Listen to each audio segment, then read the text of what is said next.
India की 14% से भी ज्यादा पॉपुलेशन मेंटल इलनेस का शिकार है। यूएस की हालत तो इससे भी बदतर है क्योंकि वहां की 26% से भी ज्यादा पॉपुलेशन मेंटल इलनेस से उलझ रही है। मतलब 4 में से 1 व्यक्ति मेंटल इलनेस से पीड़ित है। At least 970 million people worldwide are suffering from mental health problems. 970 million.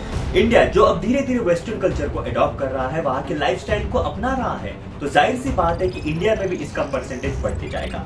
इसलिए तो इंडियन गवर्नमेंट इंडिया में मेंटल इलनेस से पीड़ित लोगों की मदद करने के लिए अपना कदम बढ़ा रही है। इस बजट में पहली बार मेंटल हेल्थ की समस्या को नोटिस किया गया है और मेंटल हेल्थ काउंसलिंग के लिए एक प्रोग्राम शुरू करने की बात कही गई और कुल मिलाकर 23 मेंटल हेल्थ सेंटर्स भारत में खोले जाएंगे। मेंटल इलनेस जो एक ऐसी बीमारी है जो इंसान को अंदर ही अंदर से खोखला कर देती है, इसलिए तो हर साल वर्ल्ड वाइड 14.3% लगभग 8 मिलियन लोगों की डेथ मेंटल इलनेस संबंधित बीमारियों से होती है और इसका आंकड़ा तेजी से बढ़ते जा रहा है। Today there is no estimate on how many people are silently suffering from anxiety, stress or depression at homes, at schools, at offices and in social circles. A new CDC study finds mental health, particularly among young people, has declined.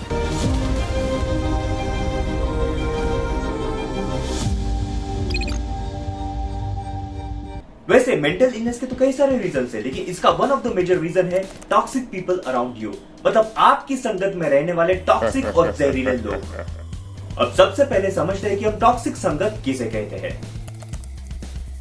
Toxic व्यक्ति मतलब ऐसा व्यक्ति जिसकी संगत में रहकर आपका मानसिक संतुलन गड़बड़ा जाता है। मतलब जब आप उस व्यक्ति के साथ समय बिताते हो, समय चाहे छोटा हो या फिर लंबा हो, आप काफी लो और नेगेटिव फील करने लगते हैं। मानो जैसे आपके अंदर से आपकी एनर्जी खींच ली गई हो और आप पूरी तरह से ड्रेन हो गए हो। ठीक उस मोबाइल फोन की तरह जिसे दिन भर इस्तेमाल करने के बाद रात को डाउन हो जाता है। इतना ही नहीं बल्कि टॉक्सिक व्यक्ति की संगत में रहकर आपको काफी stress, depressed, angry, insecure, sadness, anxiety, low self worth, disrespected और कई तरह की नेगेटिव फीलिंग महसूस होती है। इसके अलावा अंदर ही अंदर एक अनहैप्पीनेस की फीलिंग महसूस होती है। इन टॉक्सिक लोगों को एनर्जी वैम्पायर्स के नाम से भी जाना जाता है। आपके आसपास मौजूद टॉक्सिक लोगों को एनर्जी वैम्पायर्स को कैसे पहचाना जाए, इसका एक्सप्लेनेशन मेरे इस वीडियो क्या वैम्पायर्स होते हैं इसमें काफी डिटेल में दिया हुआ है। टॉक्सिक लोगों को आसानी से पहचानने में ये वीडियो आपके काफी काम आएगा, इसे इस वीडियो के बाद जरूर देखें। तो आगे बढ़ते हैं, टॉक्सिक व्यक्ति कौन हो सकता है। ये आपके family members, co-worker, friend, partner of A friend, relative, neighbours, business partner, life partner, student of your school, आपकी गर्लफ्रेंड, बॉयफ्रेंड, इनमें से कोई भी हो सकता है। सर्वे के हिसाब से 84% वीमेन और 75% मेन टॉक्सिक दोस्तों से घिरे हुए हैं। इंस्टाग्राम सर्वे के हिसाब से 82% लोग टॉक्सिक रिलेशनशिप में बंधे हुए हैं। साइकोलॉजिकल स्टडी के हिसाब से 60% टीन्स, बच्चे एक अनहेल्दी टॉक्सिक रिलेशनशिप में रहते हैं। इन आंकड़ों को देख के ऐसा लगता है दोस्तों कि प्रत्येक व्यक्ति जिंदगी में कभी ना कभी टॉक्सिक इन्वायरमेंट का शिकार जरूर होता है। अब बात करते हैं इनसे कैसे बचा जाए और इन्हें कैसे डील करें। अब सबसे पहले आपको आपके सराउंडिंग में से टॉक्सिक लोगों को आइडेंटिफाई करना बहुत जरूरी है। उन्हें आइडेंटिफाई करने के बाद अब सवाल है कि क्या हम इन्हें बदल सकते हैं। इसका जवाब है बिल्कुल बदल सकते हैं, लेकिन इसकी कोई गारंटी नहीं है कि उनको बदलने में कितना समय लगेगा। शायद एक दिन, एक महीना, एक साल या पूरी जिंदगी। सर्कल ऑफ इन्फ्लुएंस और सर्कल ऑफ कंसर्न थियरी के हिसाब से जो चीज हम कंट्रोल नहीं कर सकते हैं उन्हें सर्कल ऑफ कंसर्न में क्लासिफाई किया जाता है। जैसे कि दूसरों के विचार, बिहेवियर, उनका एटीट्यूड, उनकी सोच, जिसे हम चाहकर भी कंट्रोल नहीं कर सकते हैं। अगर हम इन्हें कंट्रोल करने की कोशिश करते हैं तो बदले में मिलता है स्ट्रेस और अनहैप्पीनेस।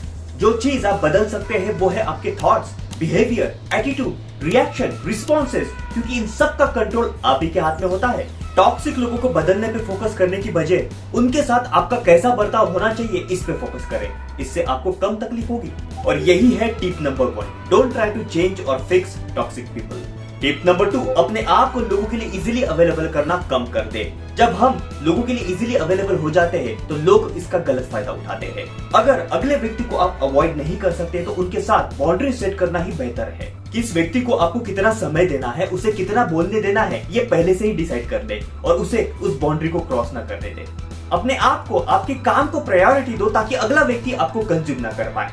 टिप नंबर 3 है इग्नोरेंस। कहा जाता है ignorance is the strength. Albert Einstein हमेशा कहते थे, weak people revenge, strong people forgive and intelligent people ignore. इसका सीधा मतलब यही है दोस्तों कि यदि आप टॉक्सिक लोगों की संगत को, उनकी बातों को जितना ज्यादा इग्नोर करोगे, उतना ही आप लाइफ में स्ट्रेस फ्री रहोगे।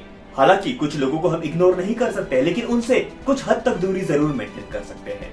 टिप नंबर 4 है लर्न टू से नो। ज्यादातर लोगों को ना बोलने की आदत नहीं होती है। जब उन्हें अगले व्यक्ति की कोई बात खटकती है तो वो उन्हें मना भी नहीं कर पाते हैं। वो इस सोच में डूब जाते हैं कि अगला व्यक्ति क्या सोचेगा, उन्हें बुरा तो नहीं लगेगा। वो अगले व्यक्ति के दबाव में अंडर प्रेशर फील करते हैं और ना बोलने से डरते हैं, और ऐसा करने से वो अपने आप को काफी कंज्यूम कर लेते हैं। अगर आपको टॉक्सिक या नेगेटिव लोगों को प्रॉपर्ली डील करना है तो आपको ना बोलना सीखना पड़ेगा, बल्कि इसकी आदत भी डालनी पड़ेगी। अगली जो टिप है जिसे अपनाने के लिए ज्यादातर लोग तो डरते हैं, क्योंकि इसके लिए हाई लेवल के करेज की जरूरत पड़ती है। लेकिन ये तरीका इतना पावरफुल है दोस्तों कि 90% केसेस में इंस्टेंट बदलाव देखने को मिलता है, और वो है बीइंग ब्लंट। पूरे करेज के साथ खुद के लिए आवाज उठाना। अगर कोई टॉक्सिक व्यक्ति के बातों से, उनके बिहेवियर से आपको तकलीफ होती है तो उस व्यक्ति को शांति से समझाओ कि इस तरीके का बिहेवियर या बर्ताव आपको बिल्कुल पसंद नहीं, आपको काफी तकलीफ होती है, आप अंदर ही अंदर उस व्यक्ति को काफी सह रहे हैं, उसे डाइजेस्ट करने की काफी कोशिश कर रहे हैं, और मन ही मन में आप उसके बर्ताव को, उसके बातों को बिल्कुल भी अप्रिशिएट नहीं करते। अगर अगला व्यक्ति समझदार होगा तो उसके बर्ताव में आपको तुरंत बदलाव नजर आएगा। यदि वो ना समझ है तो it's time to keep distance and give yourself space. जैसे कहा जाता है कि जिस व्यक्ति के साथ आप अपना अधिक से अधिक समय बिताते हो तो आप ठीक वैसे ही बन जाते हो। तो फैसला आपको करना है कि आपको हारे हुए व्यक्तियों के साथ अपना समय बिताना है या जीते हुए व्यक्तियों के साथ। तो ये थे टॉक्सिक लोगों को डील करने के कुछ सिंपल तरीके। इसे जरूर अपनाइए और अपने जीवन में कम से कम स्ट्रेस और ज्यादा से ज्यादा हैप्पीनेस को शामिल करें। उम्मीद करता हूँ कि आपको ये मेरा वीडियो पसंद आया होगा। तो मिलते हैं अगले वीडियो में किसी नए टॉपिक के साथ।